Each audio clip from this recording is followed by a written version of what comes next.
What we saw at UFC 304 was near complete domination by Belal Muhammad over Leon Edwards. And one of the most fascinating things about this whole situation is how so many people were not even giving Belal a chance simply because they don't like him for whatever reason. But as I outlined in my video leading up to this fight, all of the signs that this could happen were there if you allowed yourself to look at things objectively. So what I'd like to do is recap some of the key observations that I had, then I want to cover a few of the areas I have of critique for Belal, and finally discuss who I think both of these guys should fight next. But really quick, if you find that you enjoy the video, please make sure to give it a like. That helps out a lot. And if you're not subscribed to the channel, please consider doing that as well. I would love to have you here for future content. So the first observation I had is that my suspicion that Leon Edwards was taking this fight lightly turned out to be true. Now, I don't say that to take anything away from Belal because I really don't know that that would have changed the outcome, but Leon has been so dismissive of Belal since their first fight, really, and I feel like that came back to bite him hard in this one. Now, like I said, I don't think it would have changed the outcome because I don't believe that Leon has the ability to keep that kind of a pace because we've really seen him fade in pretty much every long fight he's ever had. But nonetheless, he should have been more considerate of Belal's skill set, and perhaps if he had been, maybe he would have made some adjustment somewhere that could have helped him in that fight. The second observation that I had is that Belal Muhammad has the best cardio in the welterweight division, hands down. Most people probably believe that Colby holds that crown, but I don't think we've ever seen Colby put that level of wrestling pace on somebody over a full 5-round period. If you watch most of the fights where Colby was given that accolade, they were either 3-round fights or 5-round fights where the majority of it was him putting out that high-volume, low-power striking. With Belal, he was taking hard body shots early in the fight and still was able to keep that crazy cardio pace. Now, the third observation that I have is that Belal actually has a really impressive chin. It's hard to say that anybody has a granite chin if they've ever been knocked out before, and Belal was knocked out a long time ago by Vicente Luque.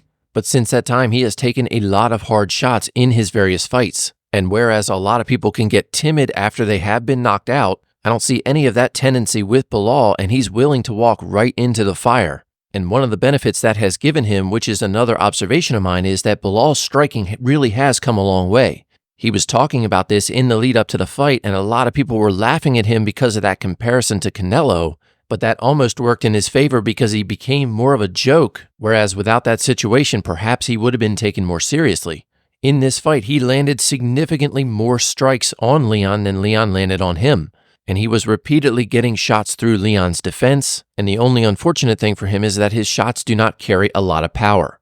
Now, with those compliments out of the way, I want to offer some criticisms based on what I saw as well. And the first one is that Belal has a tendency to let his foot off the gas just enough to allow his opponents to take advantage of a position. There were multiple times throughout this fight where he seemed to get comfortable in a particular dominant position, only to allow Leon to escape and then take a dominant position on him. And tied in with this observation is that while Belal has fantastic takedowns, he still seems to have a lot of room for improvement in his ground control. When you compare his top control to somebody like Khabib, who he trains with on a regular basis, there's a big gap there in terms of the ability to keep somebody where you want them. So if Belal can continue to develop that part of his game, he's going to be exceptionally difficult to beat.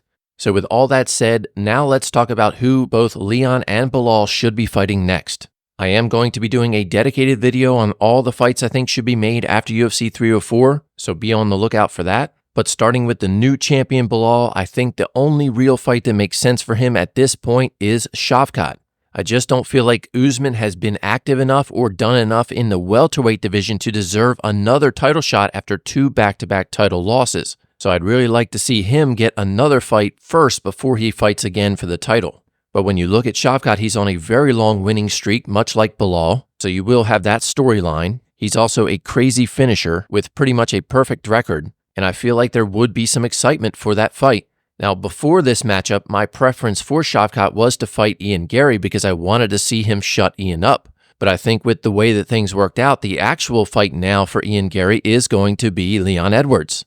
These guys have a little bit of history given the whole gym situation from a few years ago, where my understanding is that Leon asked for him to leave the gym. Now, it doesn't really seem like they have any serious bad blood, but I think when you look at the style of both of those guys, it's a really intriguing matchup. And if Ian Gary can get past Leon, then he will have proven at that point that he's championship material and he will probably be next for a title shot. But if he can't, then he'll show that he needs a bit more work before he gets back there. And given that this matchup was brought up to Dana at the post-fight press conference, it sounds like it's something that could be seriously considered. And I think the timeline with Ian and now with Leon saying he wants to fight by the end of the year, the timing could add up really well. So that's going to be it for this video. Congratulations again to Belal for accomplishing a dream that he set out a long time ago to achieve. It's always great to see when people are able to do that sort of thing. And if you are in the sort of process of doing that type of thing in your own life, it does give you a little bit of motivation to keep going.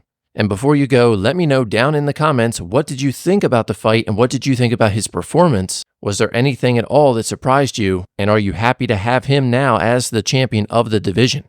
As always, I'll look forward to engaging with everyone down in the comments. And until next time, I hope you have a great rest of your day.